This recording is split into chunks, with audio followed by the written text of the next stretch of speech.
D'électricien, il décide de créer son entreprise dans le domaine du BTP, forage, énergie solaire. Notre invité d'aujourd'hui est un jeune entrepreneur atypique. Il a fait ses classes de technicien, il devient entrepreneur. Il est là aujourd'hui pour nous parler de son parcours, de sa vision et de sa mentalité. Comme j'aime souvent le dire, on est tous ignorants, mais nous n'ignorons pas tous les mêmes choses. Il a quelque chose à m'apprendre, j'ai quelque chose à apprendre de lui. Et toi aussi, tu as quelque chose à apprendre de ce podcast. Donc, reste concentré jusqu'à la fin. Bonsoir à toi et bienvenue sur ma chaîne. Moi, c'est Ahmed Dujavo. Et ici, je te parle de business, de mindset et d'impact. Si ça t'intéresse, tu t'abonnes, tu partages, tu commandes. Et tu restes coaché jusqu'à la fin. Ça sera inédit, c'est une masterclass. Donc, let's go. Allons voir notre invité du jour. Bonsoir, M. Sam. Oui, bonsoir, cher frère. Comment tu vas? Oui, ça va bien. Enfin, on se retrouve. Ouais, vraiment. À traverser. C'est vraiment bien. Ok. Merci de te prêter à cet exercice de notre podcast du dimanche de l'entrepreneur. Comme tu le sais, ici, on parle du business, de mindset. C'est un plaisir pour moi. Ok. De m'inviter à ce podcast. Ok. Est-ce que tu peux te présenter pour ceux qui ne te connaissent pas? Ok. Moi, c'est M. Bansé Assam. Je suis économiste de formation. Wow. Je suis membre de Jeune Chambre Internationale. Actuellement, je suis le directeur général de la société Notabat SARL. Notabat SARL. Nouvelle technologie artisanale. Nouvelle technologie artisanale. Voilà. Ah, on voit que tu as plusieurs casquettes. C'est l'Assam, l'entrepreneur, comme on aime l'appeler. Ok, mais pourquoi tu as choisi ce domaine d'activité et pas pourquoi tu as choisi l'énergie, l'électricité, le forage? Tu pourrais faire autre chose, tu peux faire le commerce. Mais pourquoi ça? Pourquoi ce domaine-là?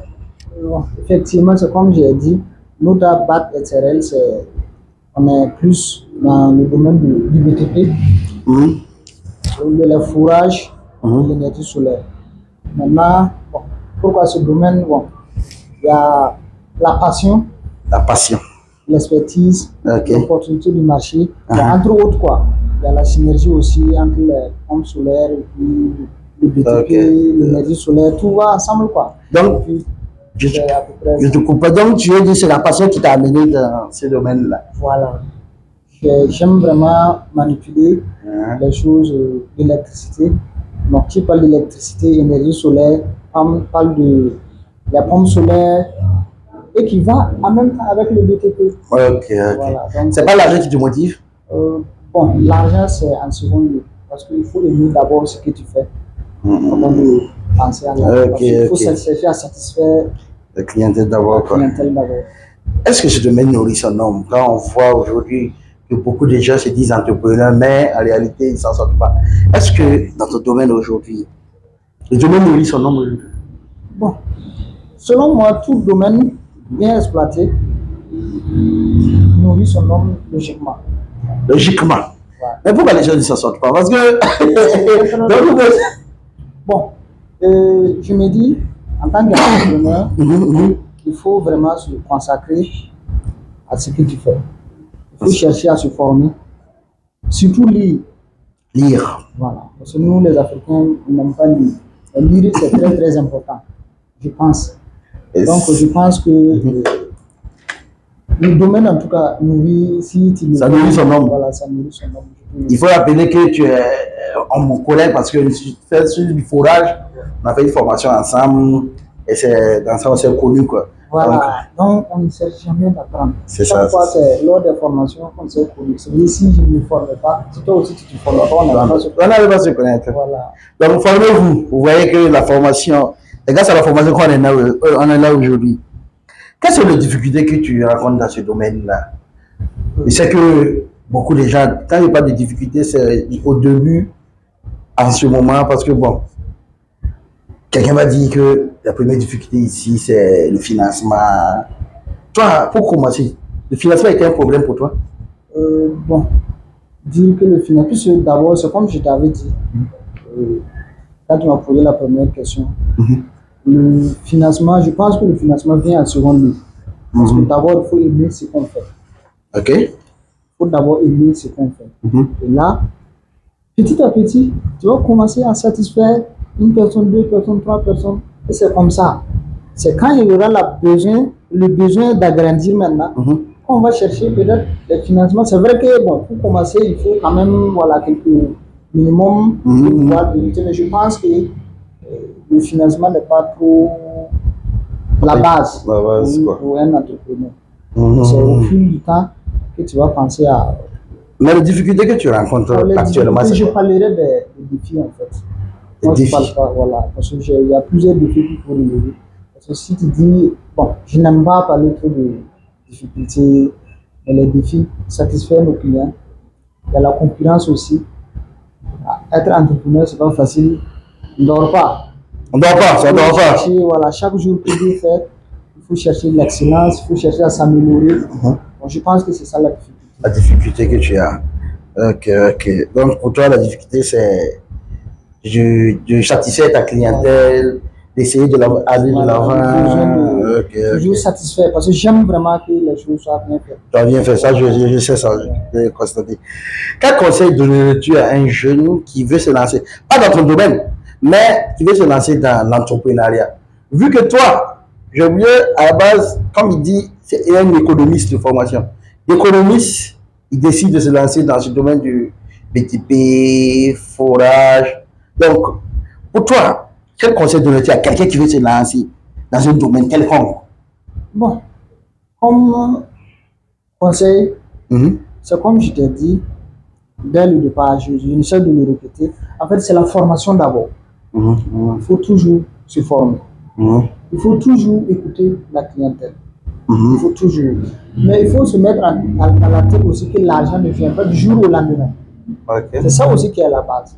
Parce que beaucoup d'entrepreneurs disent qu'ils ne s'entendent pas parce qu'ils veulent coûte que coûte réussir du jour au lendemain. En fait. Pourtant, c'est un processus, un long processus. Donc le conseil, c'est Il quoi? faut être patient, Patient. travailler, Mhm. travailler encore, et l'argent, ça va venir. Satisfaire, c'est comme j'ai l'habitude de dire, tu satisfais une personne, deux personnes, trois personnes, ça vient. Et puis, Petit à petit, petit à tu petit, te fais du bien, quoi. tu te fais du bien, et puis Oui. c'est comme ça. Ok. Mais c'est la base, c'est la patience. C'est la patience. Quelle est ta vision dans 10 ans? Parce que on ne fait pas l'entrepreneuriat pour aujourd'hui, on fait l'entrepreneuriat pour demain. Toi, Hassan l'entrepreneur, tu vois le tas SARL dans 10 ans, c'est quoi? Dis-nous. Dans 10 ans, je pense que nous allons devenir plus compétitifs Mhm. sur le marché national. Mhm. Commencer maintenant Mhm. à élargir Mhm. dans la sous-région pour que nous puissions, bon, à l'international, Mhm. pour être plus large. Donc, dans 10 ans, c'est et couvrir plusieurs marchés, Voilà, quoi. couvrir plusieurs marchés. Parce que nous, notre objectif, c'est de... Parce que nous, on investit de façon progressive. C'est comme je vous avais dit, on a commencé par l'énergie solaire, Mhm. on a agrandi. Aujourd'hui, on est au niveau du BTP, on a ajouté le BTP et forage. Mhm. Donc, bon, chaque fois, c'est ça C'est ça la vision, quoi. Voilà, c'est ça la Ok, vision. ok. Un peu On que a tu. agrandi, voilà. Ok, ok, ok. Ok. Mais est-ce que si c'était à refaire, tu allais le faire? Tu regrettes ton choix de laisser l'économie et de te lancer dans l'entrepreneuriat? Non, non, non, je n'ai pas laissé l'économie. Ah. Je continue toujours de partir à l'école. Tu continues de jouer à l'école? Oui, j'ai la licence. Je suis en train de faire le master maintenant. Ah, Je fais le master. ah c'est un gars intellectuel qui est là aujourd'hui. C'est vraiment côté entrepreneurial, c'est ce que j'aime. C'est ta passion. C'est ma passion. Mais tu vois que bon, l'école, il y a la voie qu'on suit. Bon, c'est pas pour autant que j'ai abandonné d'être économiste. Je continue toujours Tu continues. d'aller à Mais tu n'es pas concentré. Mais là, quelqu'un va te dire d'être concentré. Pourquoi tu te concentres pas sur l'économie, devenir un docteur en économie, que d'être dispersé, de faire forage ici, aller à l'école ici? Non, Pourquoi? parce que en fait, dans la journée, je me concentre à mon entreprise. Je travaille. À la descente le soir, je vais à l'école, c'est tout. Le système américain, quoi. Voilà. On travaille. Parce que bon, je pense que bon, si je n'entreprenais pas, peut-être bon, il fallait que j'allais être là en train de tenter le concours, et là. Voilà. Tu finis l'école même, puis tu n'as toujours pas le travail. Mais actuellement, je travaille, j'arrive à subvenir à tes voilà, besoins, à subvenir à mes besoins. à payer tes... Voilà, et à payer mes études. Et donc, petit à petit, peut-être. Donc, c'est du gagnant, donc tu gagnes toujours. Et d'ici là, je vais faire le doctorat. Donc, C'est seulement des souhaits, c'est seulement des souhaits dans ça. voilà. Mais que pense ta famille de ce choix-là? Bon.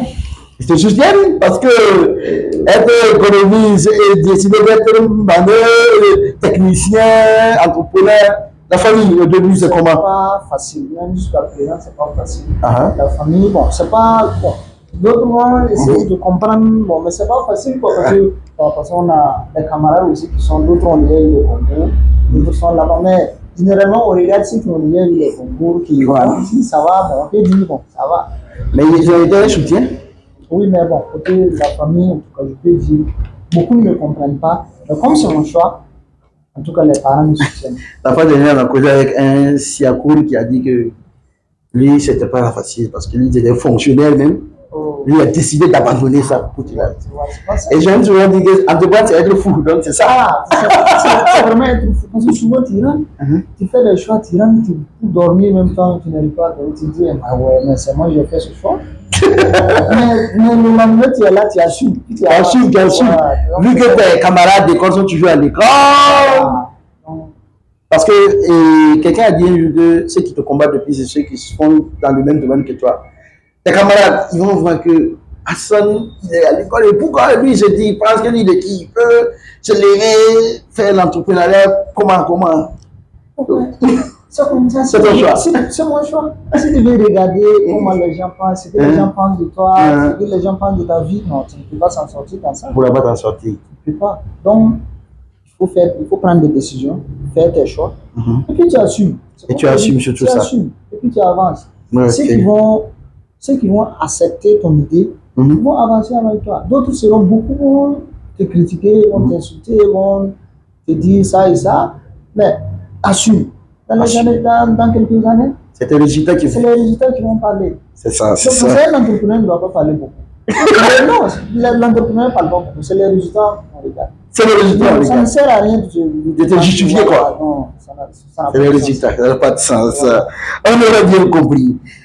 On va chuter sur là. Et pour toi, c'est quoi un homme riche? Parce que ici, les gens ont l'habitude de mettre le matériel et dire que la richesse, c'est avoir des voitures, des motos, le matériel, la belle.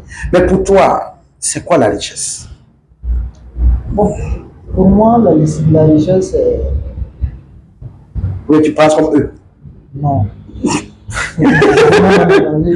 tu penses comme eux, assume. Moi, j'ai défini la richesse de ma manière. Selon moi, un homme riche, c'est quelqu'un qui arrive à transformer ses idées, ses savoirs en des ressources qui vont le permettre à vivre épanoui. C'est la création de richesse pour toi. Tu es capable de créer de la richesse. Toujours créer et toujours vivre bien. Être content de ce qu'on a. Non, mais ceux qui ont l'argent et qui n'ont pas créé, par exemple, on peut parler du vol. On a suivi récemment le procès des milliards détournés. Pour eux, ils ne sont pas des riches pour toi. Parce que M. Théa, il était milliardaire. Non. Pour toi, donc si tu dis que la richesse est créée. Non, la richesse, c'est les idées d'abord, c'est savoir, et les transcrire à une ressource. Mais c'est mais proprement gagné. Est-ce que tu vois? Proprement gagné. Honnêtement gagné. C'est tout. Mais les gens pensent que les entrepreneurs sont des voleurs. Si tu n'es pas dans l'entrepreneuriat, tu ne peux pas comprendre. Les gens vont toujours dire des trucs sur l'entrepreneuriat, mais il faut être dedans pour comprendre. C'est vrai, dans le domaine de l'entrepreneuriat, il y a des gens qui sont mal, qui travaillent de façon malsaine, sont malhonnêtes, ils font pas de bon travail pour les gens, mais c'est pas tout le monde. Il y a des entrepreneurs qui travaillent honnêtement, qui ont gagné leur vie honnêtement, et ils vivent épanouis. Donc pour toi, la richesse, c'est être capable de créer. C'est être capable de créer. D'abord les idées, c'est savoir tout ce que tu as appris, toutes les idées que tu as, tu les transformes en ressources. Quand je dis ressources financières, familiales, il y a tout dedans. Tu vis épanoui. Et business. Parce que selon moi, c'est ceux qui définissent la richesse du côté financier. Donc, il y a des gens qui ont, c'est comme tu as pris l'exemple, il y a des gens qui ont l'argent. Le côté familial, c'est comme ils ont rempli de sorte, ils ont échoué. Échoué. Ah bon? Oui, beaucoup ont l'argent, mais quand ils rentrent à la maison, ils ne sont pas contents parce que la famille, il n'y a pas la paix, c'est tout ça qu'il faut prendre en compte. Ah oui. Mais pour moi, il faut se développer intellectuellement voilà, d'abord. intellectuellement, il faut savoir les idées, les bonnes idées. Et vivre épanoui. Épanoui, surtout ça. Voilà. Donc, vivre épanoui là. On dirait que tu mets l'accent sur ça, quoi. Tu veux faire l'épanouissement. C'est important. Ah, c'est important. C'est important. Ok. Ok. Nous sommes à la dernière question. C'est est-ce que Hassan, l'entrepreneur, fait le WAC pour se protéger, peut-être, ou bien pour avoir des marchés? Bon. Là. Bon, la question n'est pas. Mais je vais répondre quand même. C'est vrai, je suis africain. Mais bon, c'est des trucs, franchement, pour être honnête, moi je ne crois pas en ce genre de trucs. Mais tu entends ça, à chaque fois que tu entends qu'on a essayé de waguer quelqu'un? Oui, j'entends ça. Je ne l'ai jamais fait. Il l'a jamais fait. Donc, je ne sais pas, je ne me protège pas. Je ne sais pas. En tout cas, les marchés que j'ai gagnés là, je ne suis pas allé chez un Wakman pour pouvoir l'avoir. C'est ton travail, quoi. Voilà, donc tu laisses pour toi à Dieu. Voilà, moi je pense qu'un travail bien fait vaut 10 fois mieux qu'aller chez un Wakman pour peut-être. Parce que quand tu fais... si je viens faire un service sur toi et je fais ça proprement, demain tu vas me recommander. Et c'est ça le secret. Voilà. Selon moi, selon toi, c'est ça.